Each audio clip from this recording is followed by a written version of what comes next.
छाए अंधकार को चीरते हुए इमरजेंसी का अंधेरा, हार, संघर्ष और लंबा इंतजार, फिर बदली सियासत की तस्वीर। रथ यात्रा से लेकर राम मंदिर तक, पोखरण से 370 तक, कैसे एक छोटी पार्टी बनी भारत की सबसे शक्तिशाली राजनीतिक ताकत। यह है बीजेपी की कहानी। आज भारत की सबसे बड़ी राजनीतिक पार्टियों में गिने जाने वाली बीजेपी की कहानी 1980 में नहीं बल्कि उससे लगभग 30 साल पहले शुरू हुई। आजादी के बाद कांग्रेस का पूरी देश की राजनीति पर दबदबा था, लेकिन कुछ नेताओं को लगता था कि देश को एक मजबूत वैचारिक विपक्ष की जरूरत है। इसी सोच के साथ 1951 में डॉक्टर श्यामा प्रसाद मुखर्जी ने भारतीय जनसंघ की स्थापना की। शुरुआती वर्षों में पार्टी छोटी थी, लेकिन जल्द ही एक मुद्दे ने उसे राष्ट्रीय चर्चा में ला दिया, जम्मू कश्मीर का विशेष दर्जा। उस समय जम्मू कश्मीर के लिए अलग संविधान, अलग झंडा और अलग नियम थे। डॉक्टर मुखर्जी ने इसका विरोध करते हुए नारा दिया, एक देश में दो विधान, दो प्रधान और दो निशान नहीं चलेंगे। 1953 में उन्होंने बिना परमिट जम्मू कश्मीर में प्रवेश करने का फैसला किया। उन्हें गिरफ्तार कर लिया गया और हिरासत के दौरान उनकी मृत्यु हो गई। उनकी मौत भारतीय राजनीति के सबसे चर्चित और विवादित घटनाओं में से एक बन गई। मुखर्जी की मृत्यु के बाद कई लोगों को लगा कि जनसंघ खत्म हो जाएगा, लेकिन ऐसा नहीं हुआ।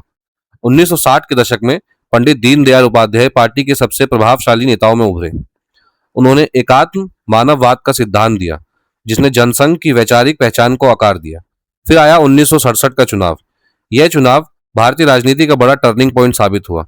कई राज्यों में कांग्रेस को भारी नुकसान हुआ और पहली बार गैर कांग्रेसी गठबंधन सरकारें बनने लगी।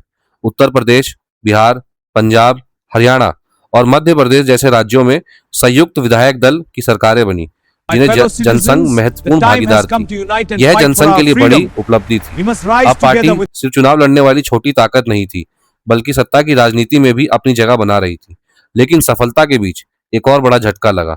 1968 में दीनदयाल उपाध्याय की रहस्यमय परिस्थितियों में मृत्यु हो गई। पार्टी ने अपने दूसरे बड़े नेता को खो दिया। फिर भी जनसंघ लगातार विस्तार करती रही। अटल बिहारी, लालकृष्ण आडवाणी और नानाजी देशमुख जैसे नेता राष्ट्रीय स्तर पर उभरने लगे।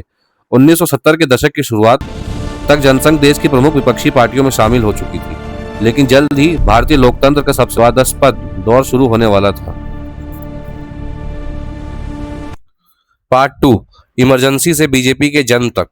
1970 के दशक के मध्य तक देश में महंगाई, भ्रष्टाचार और सरकार के खिलाफ नाराजगी बढ़ने लगी। इसी दौरान जयप्रकाश नारायण ने एक बड़े जन आंदोलन की शुरुआत की, जिसे जेपी मूवमेंट या संपूर्ण क्रांति आंदोलन कहा गया। इस आंदोलन ने छात्रों, युवाओं और विपक्षी दलों को एक मंच पर ला दिया। भारतीय जनसंघ भी इसका एक महत्वपूर्ण हिस्सा बना। 25 जून 1975 को इमरजेंसी लागू की गई। इस दौरान नागरिकों पर पाबंदियां लगाई गई, प्रेस सेंसरशिप लगाई गई और विपक्षी नेताओं को जेल डाल दिया गया। इमरजेंसी ने विपक्ष की आवाज को खत्म करने के बजाय उसे और मजबूत कर दिया। इमरजेंसी के बाद देश की राजनीति में एक ऐतिहासिक बदलाव आया। कांग्रेस को सत्ता से हटाने के लिए भारतीय जनसंघ, भारतीय लोकदल, कांग्रेस ओ और कई सोशलिस्ट दल एक साथ आए और जनता पार्टी का गठन हुआ। जनता पार्टी ने चुनाव में जबरदस्त जीत हासिल की और मोरारजी देसाई देश के पहले गैर कांग्रेस प्रधानमंत्री बने। ये जीत जेपी मूवमेंट और इमरजेंसी के खिलाफ जनता के गुस्से का परिणाम मानी गई। लेकिन सरकार बनने के कुछ ही समय बाद अंदरूनी मतभेद उभरने लगे। श्री चरण सिंह जी और मोरारजी देसाई के बीच नेतृत्व और नीतियों को लेकर तनाव बढ़ने लगे। इस पावर स्ट्रगल के बीच एक और बड़ा विवाद खड़ा हो गया, जिसे ड्यूअल मेंबरशिप का मुद्दा कहा गया।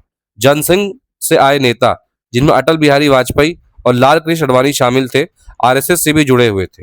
जनता पार्टी के कुछ सोशलिस्ट नेताओं ने इस पर ऐतराज जताया और मांग की कि जनसंघ के नेता आरएसएस से अपना संबंध तोड़ दे। जनसंघ के नेताओं ने इसे स्वीकार करने से इनकार कर दिया और कहा कि आरएसएस एक सांस्कृतिक संगठन है, ना कि कोई राजनीतिक दल है। धीमे धीमे जनता पार्टी में मतभेद बढ़ने लगा, विचारों का, ड्यूअल मेंबरशिप का, और एक दिन जनता पार्टी बिखर गई। चौधरी चरण सिंह अगले देश के प्रधानमंत्री बने, पर उनके पास मेजोरिटी ना होने के कारण उनको कुछ ही दिनों में इस्तीफा देना पड़ा और 1980 में नए चुनावों का ऐलान हुआ। इंदिरा गांधी ने स्टेबिलिटी के रूप में अपना प्रचार किया और जनता ने उन्हें भारी बहुमत में देश का अगला प्रधानमंत्री बना दिया। इसके कुछ ही दिनों बाद जनता पार्टी के कुछ लोगों ने भारतीय जनता पार्टी की स्थापना की अटल जी की लीडरशिप में, और यहीं पे अटल जी ने वो फेमस शब्द कहे थे, सूरज निकलेगा, कमल खिलेगा। बहुत बहुत धन्यवाद।